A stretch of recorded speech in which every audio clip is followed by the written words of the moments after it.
우리 하나님 말씀은 로마서 4장 25절 한 절과 고린도전서 15장 17절 말씀 두 곳을 보겠습니다. 로마서 4장 25절 신약성경 244페이지인데요. 같이 우리 한 목소리로 크게 합독합니다. 시작. 예수는 우리가 범죄한 것 때문에 내줌이 되고 또한 우리를 의롭다 하시기 위하여 살아나셨느니라. 아멘. 자, 고린도전서 15장 17절은 우리 화면을 봅시다. 찾기 어려우니까 화면을 보면서 같이 시작.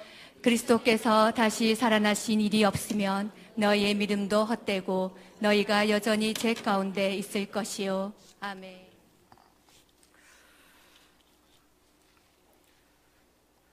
세상에는 종교가 너무 많습니다. 일본에는 2만 개, 한국에도 1만 개가 넘는다고 말합니다. 네팔에는 6만 개가 된다고 하는데 어느 종교를 찾아봐도 부활했다고 하는 종교는 기독교밖에 없습니다. 그만큼 부활은 아무 곳에나 일어나는 모습이 아니기 때문입니다. 이 부활의 영광이 여러분 가정, 여러분 삶에 정말로 임하기를 축복합니다. 우리 이 시간 하나님께 영광 올려드립니다.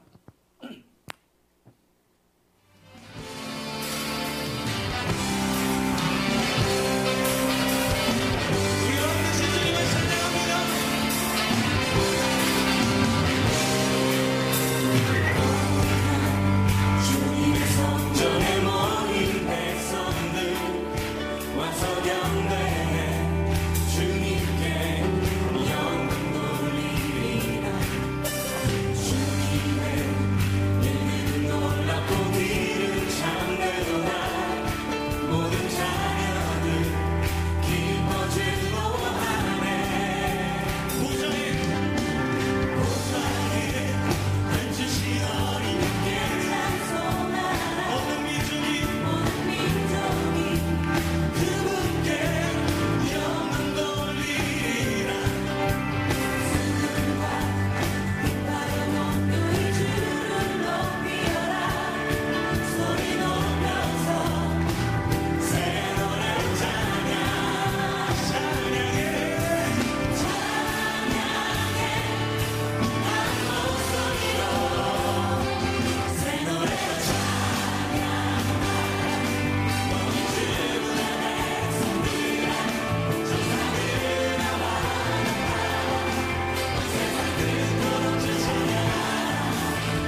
감사합니다. 하나님 앞에 여러분 다시 한번 큰 박수로 우리 하나님 영광 올려드리고 감사합니다.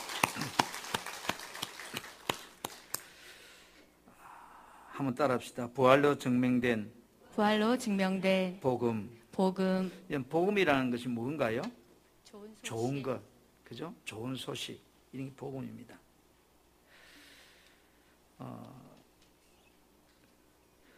눈에 보이지 않는 하나님을 믿는다.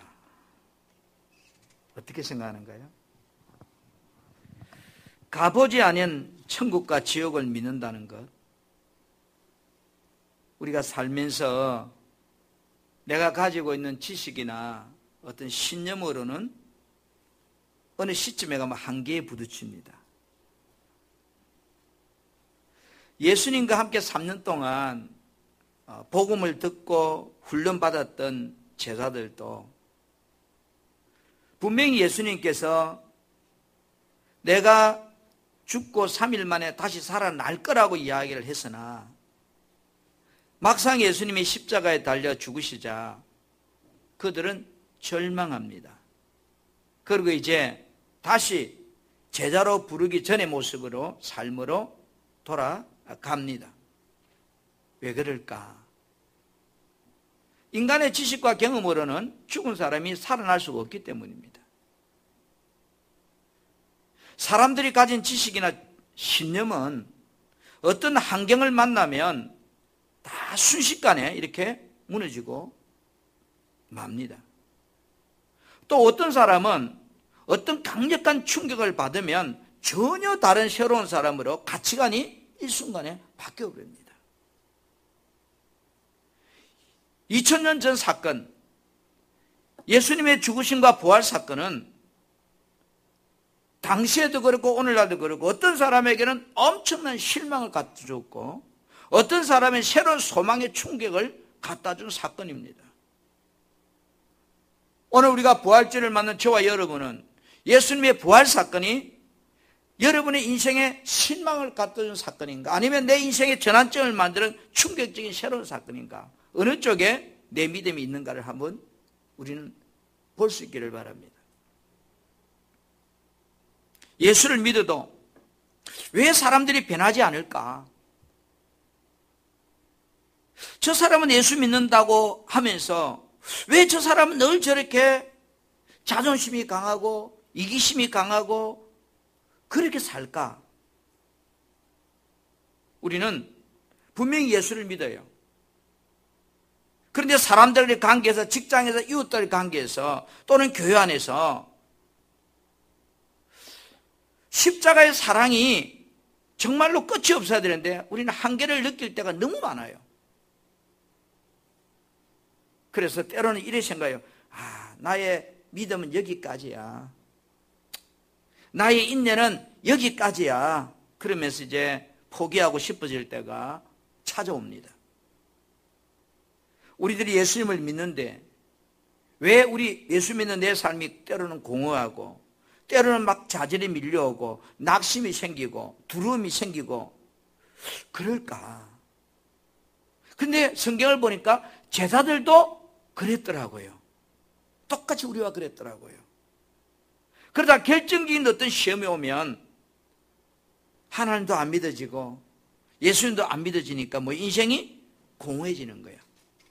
그러면 괴로운 거예요. 오늘 2000년 전에 예수님의 제자들의 모습을 보면서 오늘 저와 여러분의 모습은 그들과 뭐가 다른가? 나에게는 그 제자들이 겪었던 갈등이 지금 내게 있는가? 두려움이 있는가? 절망이 있는가? 예수를 믿는데 무엇이 잘못되어서 내 모습이 지치고 힘들고 그럴까? 도망치고 싶을까? 십자가 부활 사건은 우리가 수없이 예수 믿고 지금까지 교회 다니면서 들었던 이야기고 알고 있는 내용입니다. 그러나 정작 내 삶에 어떤 문제가 딱 부딪히게 되면 정말로 예수님의 부활이 하나의 지나갈 메아리 소리처럼 나와 아무 상관이 없는 그런 소리로 스치는 이유는 무엇일까? 물어보면 우리 이래 되면 예수님이 하나님이 살아계십니다. 아멘 이래요. 천국과 지옥이 있다고 말합니다. 교회 다니고 있으니까 믿어진다고도 대답합니다. 그러나 오늘 제자들이 모든 사람이 예수님을 떠날지라도 나는 떠나지 않겠다고 큰 소리를 친 베드로, 그 대표적인 믿음의 사람이잖아요. 큰 소리 친 것 못지않게 그는 가장 절망하고 낙심합니다. 앞장서서 예수님 부인합니다. 예수님께서 살아났다고 전하자 제자들은 성경에 보니까 믿지 않았다고 기록하고 있습니다.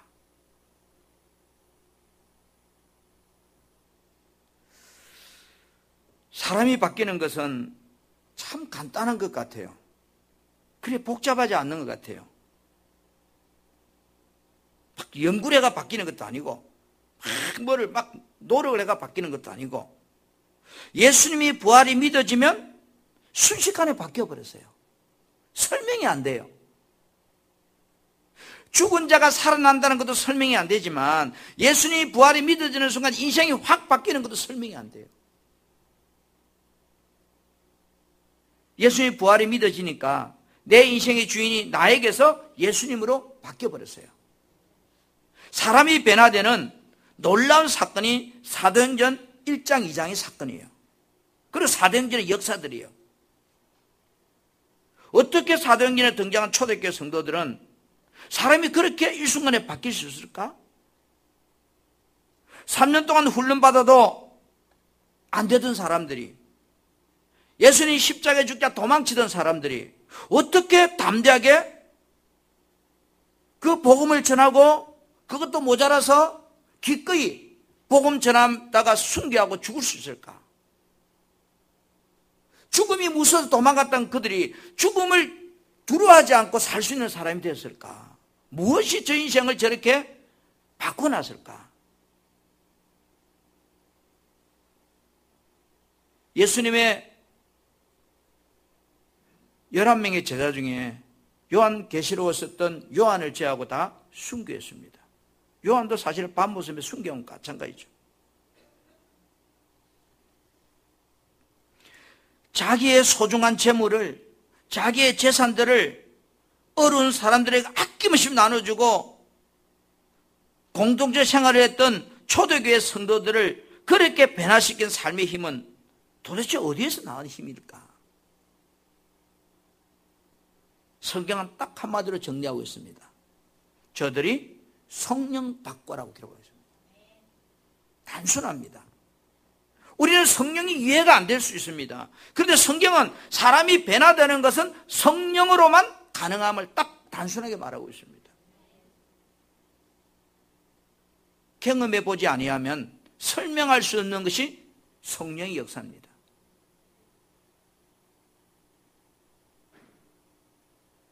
마가의 다락방에서 120문도가 성령 체험하고 그들이 변화되니까 성령의 불길이 타오르자 예루살렘 교회는 하루 3,000명의 세계의 역사가 일어나고 그들이 모여서 목숨 걸고 전 세계 복음이 전거되기 시작합니다.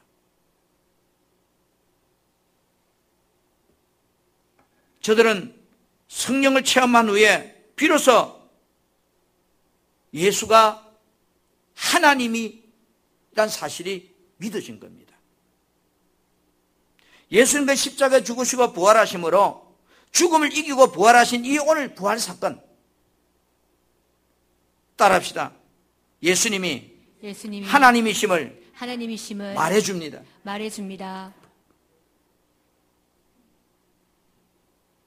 세상의 모든 종교는 하나님을 믿습니다. 귀신도 하나님 믿습니다.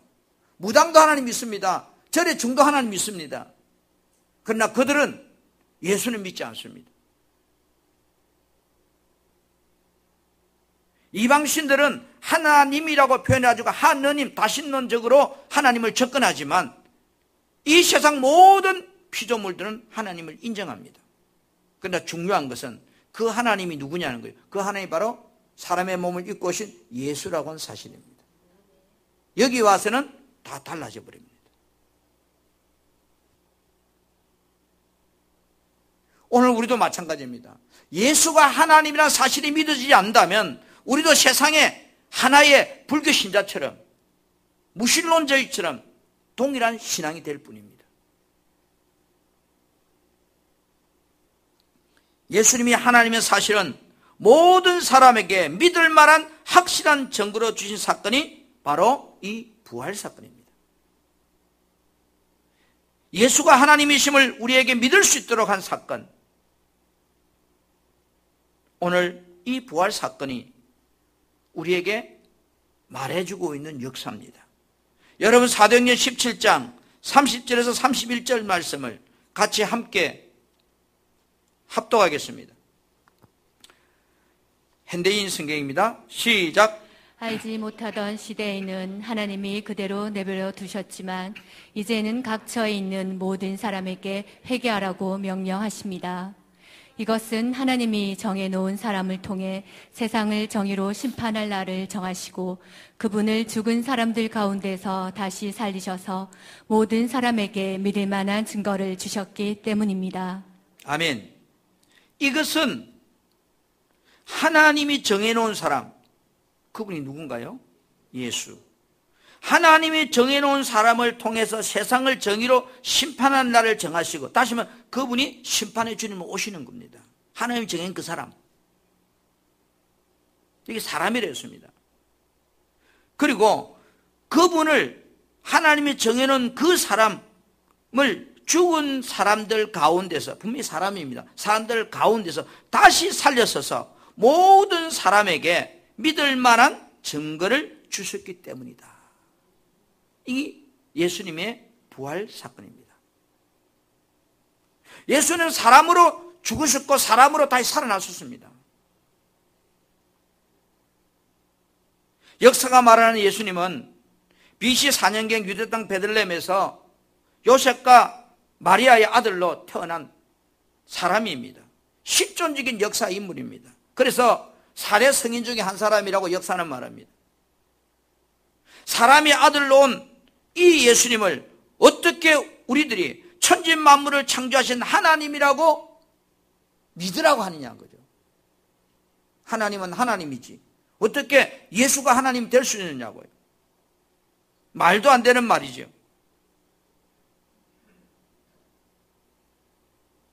이 부활 사건은 말도 안 되는 이 이야기를 예수님이 완전한 하나님이시고 완전한 사람임을 오늘 우리들에게 증거해주는 유일한 성경적인 증거입니다. 아멘. 예수님은 자신이 하나님이라고 말씀하십니다. 자신이 하나님인 사건을 부활 사건을 통해서 당시의 서기관과 바리새인들과 바라보는 모든 자에게 증거해 줬습니다. 그러면 여러분, 예수가 하나님이라면 분명한 사실적인 증거가 있어야 된다는 거죠. 하나의 추상의 논리는 안 된다는 거죠. 그 확실한 증거는 오늘 예수님 31절에 죽은 사람들 가운데서 그랬잖아요. 죽은 사람들 가운데서 다시 살려서서 모든 사람에게 믿을 만한 증거를 주셨다. 부활 사건은 예수가 누구라는 사실의 증거다? 하나님이라는 사실의 증거다는 거죠. 자, 하나님께서 수천 년 전에 구약 성경 말씀을 통해서 이 땅에 사람의 모습으로 오신다고 예언하고 있습니다. 이사야 9장 6절에 그죠? 사람의 모습으로 온다고 예언했습니다. 그리고 사람의 모습으로 오신 예수님은 죄를 짊어지고 죽으신다고 이사야 53장 5절 6절에 말씀했습니다. 그리고 죽으신 후에는 사망을 깨뜨리시고 다시 부활하실 것을 시편 16편 10절에 예언하고 있습니다. 사람의 모습으로 와서 십자가 지고 죽고 다시 살아난다고 하는 것. 이거는 신약의 이야기 아니고 수천 년 전에 구약 성경이 예언한 사실입니다. 자, 당시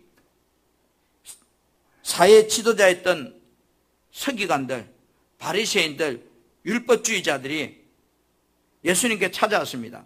예수님이 하나님이라 말하니까 당신이 하나님이라면 그 증거를 우리에게 말해주세요. 그러면 믿겠다는 거예요. 오늘날도 그러잖아요. 천국이 있다는 걸 말해주면 내가 정말 믿겠다고. 당시에 성경에 대해서 능통하다고 하는 서기관들, 바리새인들, 율법주의자들이 예수님이 하나님이라고 말하니까 그 증거를 보여주면 우리 믿을게요. 얼마나 당연한 이야기 같아요. 마태복음 12장 38절에서 40절에 그러자 예수님께서 그들을 향하여 이렇게 말합니다. 지금으로서는 너희에게 내가 하나님의 사실을 요나의 표적밖에는 보여줄 표적이 없다는 거죠. 요나의 표적은 요나가 니느웨로 가서 복음을 니느웨 성에 에치라고 말할 때 그는 하나님 명령을 거절하고 다시스로 도망가는 배 속에서 숨어 있다가 나중에 물고기 배 속에 들어갑니다. 그래서 3일 3야를 큰 물고기 배 속에 있다가 회개함을 통해서 다시 물고기가 요나를 토해내고 나온 사건이 요나 사건입니다. 이처럼 인자도 죽어서 3일 만에 살아난다고 3일 동안 땅속에 들어가서 있다가 다시 나올 것을 말하는 것이 요나의 표적 이야기입니다. 오늘 여러분, 부활 사건은 당시 예수님이 당신이 하나님이라면 그 표적을 보여주라고 말할 때 요나의 표적밖에 없다고 말한 것처럼 오늘날 부활 사건은 우리가 사실임을 성경대로 이루어졌다는 사건을 우리는 믿습니다. 성경대로.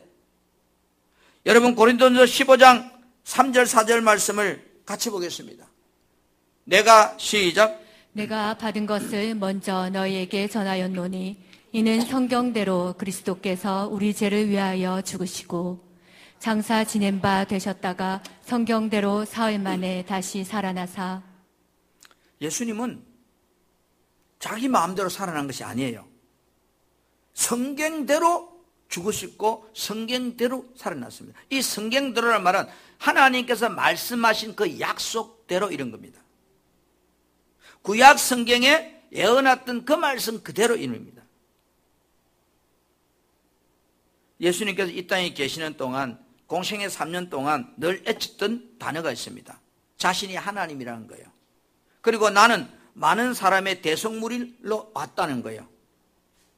그 다음에 마지막 부분에 와서는 자신이 죽을 것을 말합니다. 그러면서 내가 다시 3일 만에 살아날 것을 제자들과 사람들에게 말합니다. 이것이 공생의 마지막 모습입니다. 여러분, 예수님께서 빌립에게 또는 당시 서기관과 바리새인들에게 하신 말씀입니다. 요한복음 10장 30절 33절에 보니까 나와 아버지는 하나다 이 말은 내가 아버지고 아버지가 나라는 거예요. 하나라는 거예요. 그러면서 나는 마가복음 10장 45절에 보니까 많은 목숨을 내 대속물로 왔다는 거예요. 이 말은 죽으러 왔다는 거죠. 대신 죄를 짊어지고 죽을 자라는 거죠. 그러다가 마태복음 16장 21절에 오면 이렇게 말씀해요. 나는 다시 부활할 것이다. 십자가에 달려 죽기 전에 예수님이 하신 이야기예요. 나는 다시 살아날 것이다. 여러분, 나와 아버지가 하나라는 말도 믿을 수 없는 이야기고 자신이 모든 사람의 대속물로 왔다는 것도 이해 안 되는 말씀이고 죽었다가 다시 살아난다고 말하는 것도 이해 안 되는 말씀입니다. 그들은 믿었을까요? 지나가는 허공의 소리로만 들렸을 것입니다. 예수님이 하신 말씀은 이미 수천 년 전에 성경대로 약속하신 말씀을 말했을 뿐입니다. 예수님의 말이 아니에요. 그 성경대로란 말은 예언하신 그대로 또 다 이루어졌다고 하는 표현입니다. 아멘. 성경은 예수님의 죽으심에 대해서 분명히 기록하고 있습니다. 요한복음 19장 30절에 머리를 숙이고 영혼이 떠나갔다면 영혼이 떠났다는 말은 죽은 거죠. 그리고 요한복음 19장 계속 33절에는 이미 죽은 것을 보고 다리를 꺾지 않았다 그랬어요. 이미 죽었다는 거예요, 사람들 눈에. 기절이 아니고 죽었다는 거죠. 성경대로 죽은 것이 확실하다면 그 다음에 성경대로 다시 살아나신 부활 사건도 확실하다는 것을 우리는 인정해야 돼요. 죽은 것이 가짜라면 살아난 것도 가짜지만 성경대로 죽으시고 성경대로 부활했다 했으니까 앞에 것이 맞다면 뒤에 것도 맞는 것이다. 아멘. 자, 부활 사건은 예수님이 하나님이심을 우리에게 말해주는 역사적인 유일한 증거다. 그래서 누가복음 24장 44절에 보면 시편에 기록한 것, 모세가 말한 모세 오경, 그다음 이 모든 말씀들이 나를 가리켜, 그러니까 예수님을 가리켜 기록된 말씀이라는 거죠. 그러니까 여러분, 성경을 파고 들어가면 예수밖에 안 보이는 거예요. 예수 이야기하려고 창세기보다 요한계시록이 있는 거예요. 예수 없는 성경은 의미 없는 성경이죠. 그래서 모세의 율법과 선지자들 모든 각종 예언서들이죠. 글과 시편의 구약의 모든 성경들은 한마디로 뭐요? 나를 가리켜 기록됐다. 예수님을 전하기 위해서 기록된 말씀이다. 아멘. 예수님께서 부활하신 후에 이 땅에 40일을 계십니다. 그리고 제자들과 함께 계시는데 사도행전 1장 3절에 보니까 친히 예수님께서 살아 계심을 사람들에게 막 이렇게 보여주십니다. 다시 말하면 예수 그리스도의 부활 사건은 하나님께서 우리들에게 사람의 모습으로 이 땅에 오신 그 예수가 하나님이심을 우리에게 믿으라고 보여주신 확실한 증거입니다. 예수가 하나님이라는 사실을 말해주신 증거가 세상에 없습니다. 이거 위에는. 여러분, 우리는 신앙생활을 하면서 어떤 느낌이나 어떤 감정이나 자기 어떤 신념 가지고요, 예수 믿는 신앙이 되면 안 돼요. 확실한 어떤 물적 증거의 바탕 위에서 성경이 말씀하신 대로 이루어놓은 그 표적을 통해서, 그 증거를 통해서 예수가 하나님이라고 우리가 말하고 있는 이 사건을 통해서 우리는 인정하고 믿으셔야 돼요. 예수는 예수야. 아무 의미 없습니다. 예수가 하나님이라고 믿어질 때 이 모든 만물의 역사가 내 안에서 일어나는 사건이기 때문에 그렇습니다. 그 부활 사건은 왜 중요하냐? 사람의 몸을 입고 이 땅에 오신 그 예수가 하나님이란 사실을 우리에게 역사적으로 증거해 주는 사건이다, 이 말이에요. 두 번째로 여러분 따라합시다. 부활의 복음을 믿으면 삶의 어둠이 다 떠나간다. 삶의 어둠이 다 떠나간다. 여러분, 부활 사건은 한마디로 이런 겁니다. 마귀의 이 권세를 깨트려버린 사건이에요. 여러분, 골로새 1장 13절 말씀을 보겠습니다. 골로새 1장 13절, 그가 시작. 그가 우리를 흑암의 권세에서 건져내사 그의 사랑의 아들의 나라로 옮기셨으니. 예수님이 우리를 어디에서 건져냈다고요? 흑암의 권세. 흑암의 권세. 왜 흑암이라는 단어를 썼을까요? 유다서에 보면 이 마귀를 어디에 가둬놨어요? 타락한 마귀를 흑암에다 가둬놨어요. 이 흑암이 어딘가요? 이 우주가 흑암이에요. 오늘 우리가 살고 있는 이것이 흑암이에요. 거기서 우리를 건져내어서 그의 사랑의 아들의 나라로 옮겼단 말이에요. 예수 안으로 옮겼다는 거예요. 이것이 뭐예요? 오늘 부활이 우리에게 주는 소망이에요. 그래서 부활이 왜 소망이냐고요? 어둠 안에서 나를 나오게 한 사건이라고요. 이 말은 마귀 안에서 나를 나오게 한 사건이라고요. 부활 사건은 저와 여러분을 어둠에서 이기게 해준 사건이라고요. 이런 어둠이란 다른 거 아니에요. 영적으로. 내 마음에 내가 주인 되어 사는 것이 어둠이에요. 세상 사람은 누가 주인이에요? 자신들이 다 주인이에요. 그게 어둠이라고요. 여러분이 교회 다니고 예수 믿고 있다 할지라도 여러분이 주인 돼서 여러분 생각과 여러분 판단과 여러분 사고 여러분 방법대로 살아가는 사람이라면 그 사람은 여전히 어디에 사는 자예요? 어둠 안에 거하는 자예요.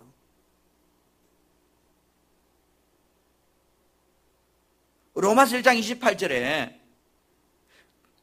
그들이 마음에 하나님 두기를 싫어하며 이랬어요. 여러분 하나님 두기를 싫어한다면 하나님이 내 안에 주인 되기를 싫어한다는 거예요. 그러면 하나님이 내 안에 주인 되기를 싫어하면 하나님이 강제로 이놈의 자식아 하면서 고체가 하나님 주인으로 들어오는 것이 아니고 자기가 하나님 되어 살려고 한다면 하나님 뭐요? 그들을 그 생각대로 그 상실한 마음대로 살도록 내버려 두버렸다. 그래서 마음에 하나님 두기를 싫어했다 이랬어요. 이게 어둠이라고요. 여러분 한번 생각해 보세요. 우리가 어둠을 이기는 방법은 몇 가지인가요? 예? 어둠을 이기는 방법 한 가지밖에 없어요. 그죠? 뭐예요? 빛밖에 없어요. 진리는 하나밖에 없어요. 여러분 어둠을 이기는 방법이 어디에 있는가요? 빛 외에는 어둠을 몰아낼 방법이 없어요.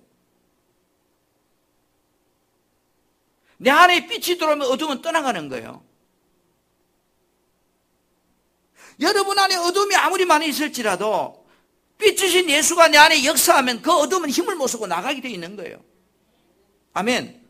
이게 진리예요. 어둠 속에 빛으로 오신 분이 오늘 성경이 예언하고 있는 바로 예수 그리스도. 예수님의 부활하심으로 하나님은 사실 온 천하에 이제 증명되었습니다. 역사적으로 증명된 이 구원의 복음을 예수가 하나님의 사실, 이 복음이죠. 예수가 빛이라는 사실을 믿으면 내 안에 어떤 어둠도 이제 뭐요? 다 떠나간다는 거예요. 떠나가라게 떠나가는 게 아니고 빛이 들어오면 어둠은 어쩔 수 없이 빠져나가는 거예요. 이게 진리예요. 어둠이 나가라고 말할 필요 없어요. 빛이 들어오면 빛이 밝기만큼 어둠은 점점점 사라지는 겁니다. 빛은 들어오되 개똥벌레만한 빛이 들어오면 어둠은 여전히 존재하고 있을 거고 태양처럼 찬란한 빛이 들어오면 어둠은 태양의 빛만큼 비례해서 다 도망가게 되어 있습니다. 예수를 믿어도 행복하냐 덜 행복하냐는 내 안에 빛인 예수가 얼마나 내에게 강하게 역사하느냐 차이죠. 어떤 사람이 예수 믿어서 절망하고 낙심하고 살아갑니다. 왜요? 빛이 없어서가 아니라 빛이 어둠을 쫓아낼 정도로 힘이 없기 때문에 그런 거예요.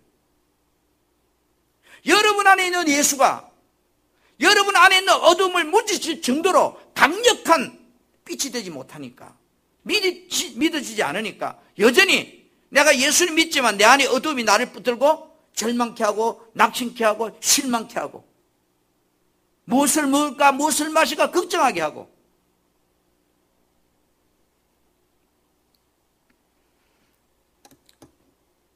예수가 우리를 흑암의 권세에서 건져냈다고 그랬습니다. 여러분 부활 사건은 우리를 어디서 나오게 한 사건이라고요? 어둠에서 건져낸 사건이에요. 마귀가 역사하는 공간에서 마귀가 역사하는 그 삶 터반에서 나를 빼낸 사건이다. 지금도 여러분 세상 임금은 주님이 마귀라고 말합니다. 내 마음속에 하나님 두기를 싫어한다고 말하고 있습니다. 복음이란 말은 좋은 소식, 기쁜 소식 그런 거거든요. 그래서 예수님이 내 안에 어둠을 몰아내는 빛으로 들어와 계시다는 사실을 여러분 믿는 것이 복음이거든요. 다른 거 아니에요. 복음은 복잡한 게 아니에요. 지금 예수가 내 안에 빛으로 왔다는 것을 믿는 거예요. 그런데 그것이 얼마나 믿느냐. 어떤 사람은 만약에 이 빛이 100이라 친다면 어떤 사람은 10 정도 믿어지고 어떤 사람은 20 정도 믿어지고 어떤 사람은 50 정도 믿어지고 어떤 사람은 90 정도 믿어지는 거예요. 그래서 그 사람의 삶의 방식이 달라져 버리는 거예요. 예수를 믿어도 왜 변화되지 않을까? 그 안에 예수가 한 10%밖에 없는 거예요.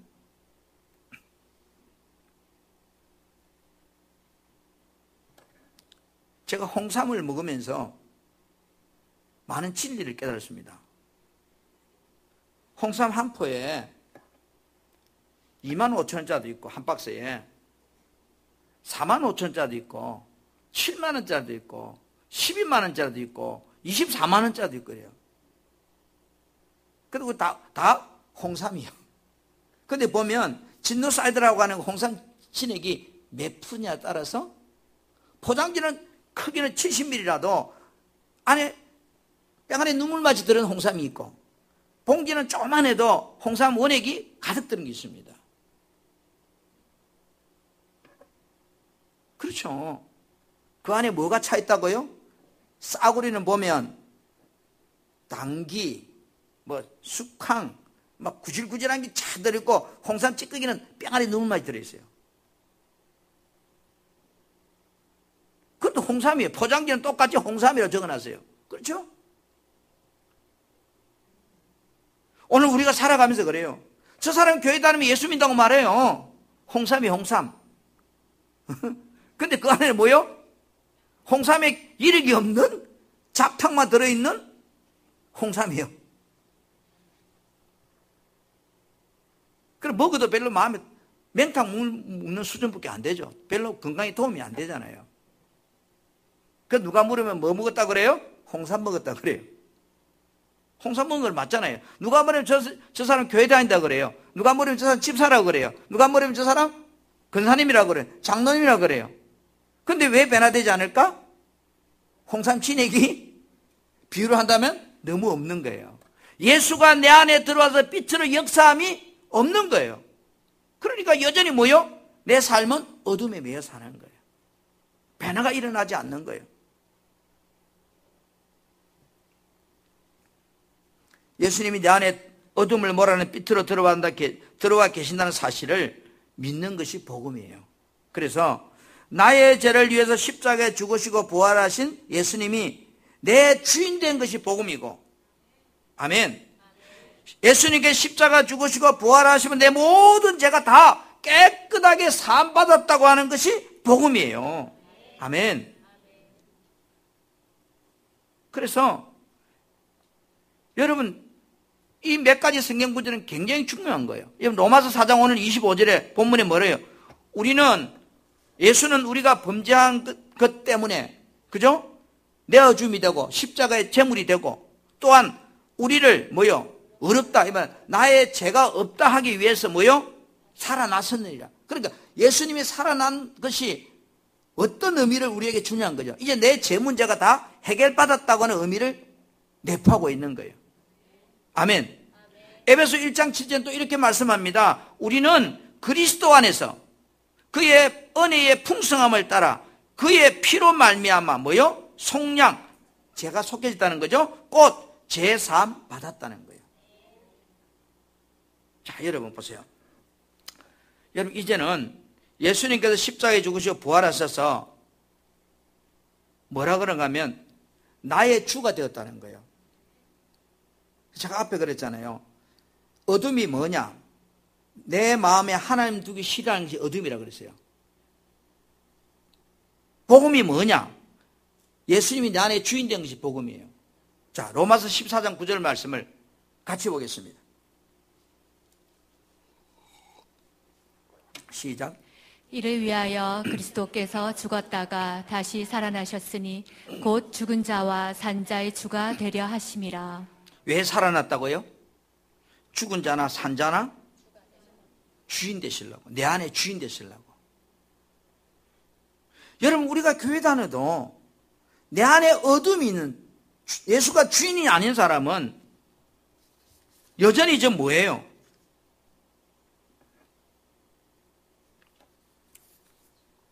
또 반대로 이제 예수님이 죽었다가 다시 살아났는데 그 이유는 죽은 자나 산 자 모두에게 뭐가 되겠다고? 주인이 되시겠다고.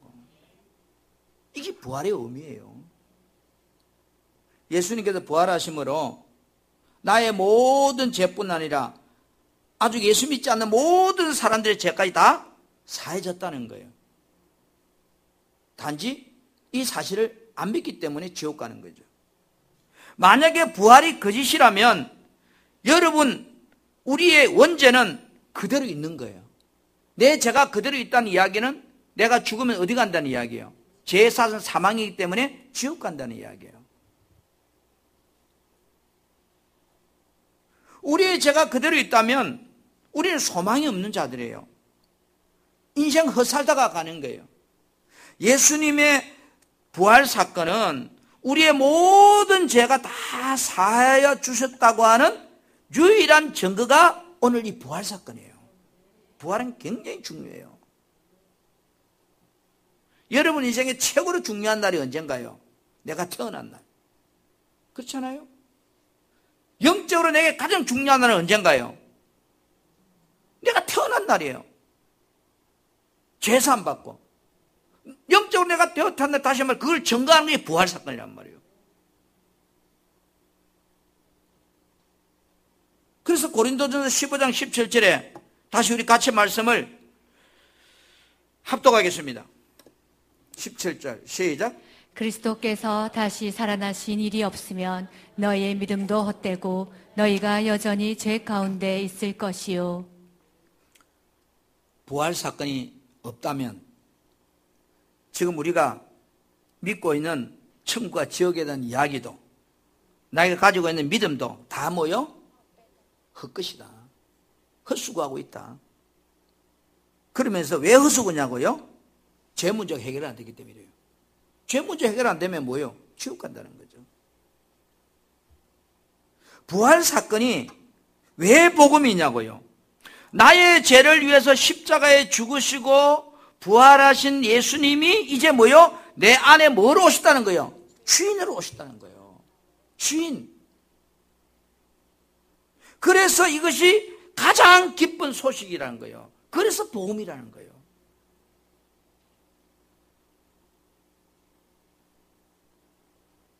요한복음 16장 9절에 예수를 믿지 않는 것이 죄라고 그랬어요. 죄에 대하여라 하면 그들이 나를 믿지 아니하며.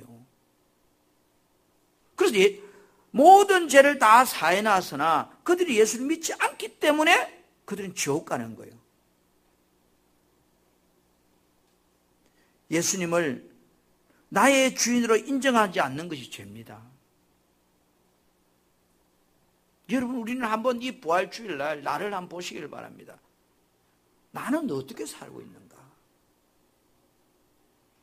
내 생각과 내 방법과 내 가치관과 내 신념을 따라 행동하고 그렇게 살고 있는가? 아니면 정말로 내 안에 주인이 나를 움직여가는 삶을 살고 있는가 하는 거죠. 근데 답은 정확합니다.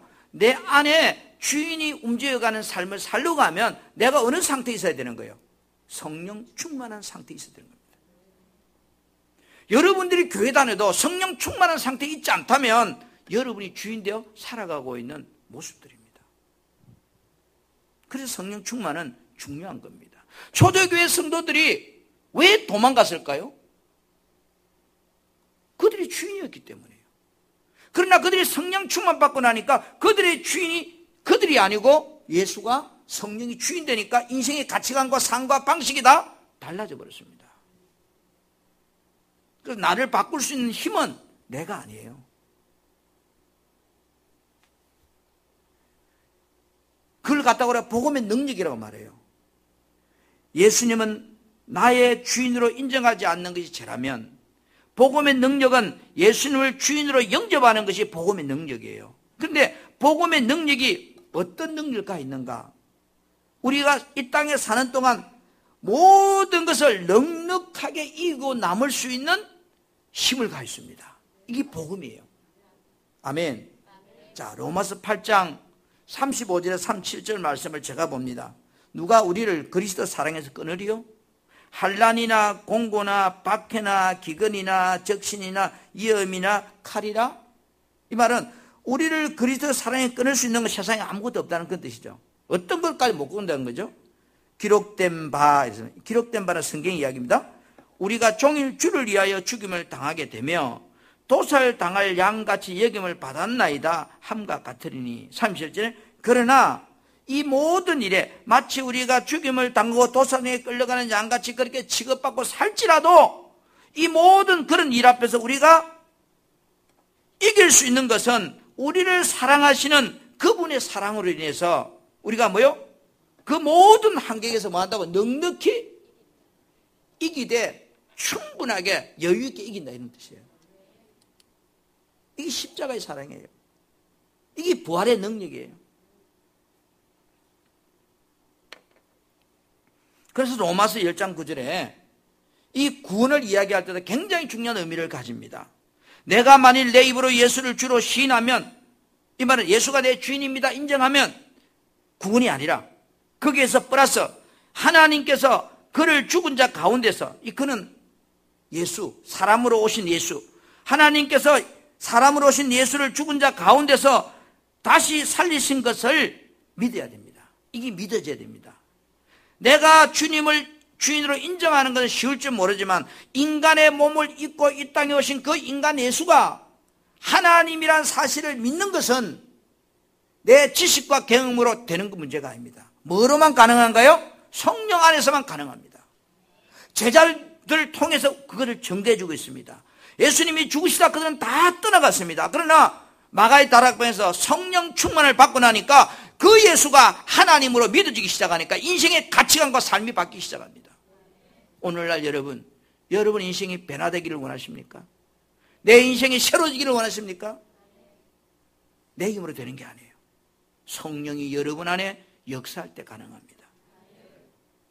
우리 사랑하는 풍성한교회 성도 여러분, 여러분은 예수님의 부활이 역사적인 사건임을 믿어야 합니다. 부활 사건을 통해서 하나님이 계심을, 천국이 있음을 우리는 사실로 믿어야 됩니다. 부활로 증명된 예수님을 이제는 나의 주인으로 영접하고 그 사람의 몸을 입고 오신 그 인간 예수가 부활하심을 통해서 천지 만물을 창조하신 하나님이라는 사실을 내가 동시에 믿어야 됩니다. 오늘 우리는 내 안에 어둠에서 건져내신 빛이 되신 예수가 와 있습니다. 아멘. 그 예수가 여러분 안에서 역사할 수 있는 예수가 되어야 됩니다. 제가 홍삼 이야기를 들었듯이 한 방울 들어도 홍삼이고 진액이 60% 70% 들어도 홍삼입니다. 예수가 내 안에 빛을 오신 그 예수가 내 삶을 변화시키고 내 가치관을 변화시키고 내 모든 생각 마인드를 변화시킬 수 있도록 우리는 하기 위해서 그렇게 역사하시는 성령이 내 안에 일하도록 하기 위해서 정말로 부활을 믿는다면 우리는 성령 충만해야 됩니다. 성령 충만은 말씀과 기도로만 되어지는 사건입니다. 공부한다고 되어지는 것도 아니고 훈련받는다고 되어지는 것도 아니고 대학교 졸업한다고 되어지는 것도 아니고 오직 말씀과 기도로만 성령 충만하게 된다고 말씀하고 있습니다. 오늘 우리는 이 부활주의를 맞으면서 이 부활 사건이 나의 인생의 어둠을 몰아낸 놀라운 구원의 역사임을, 진실임을 내가 믿고 초대교회 성도들처럼 내 인생이 달라지고 내 삶의 가치관이 달라지기 위해서 정말로 그들처럼 기도하고 말씀 보면서 성령이 나를 끌어갈 수 있도록 살아가는 여러분의 삶이 되기를 주님의 이름으로 축복합니다. 우리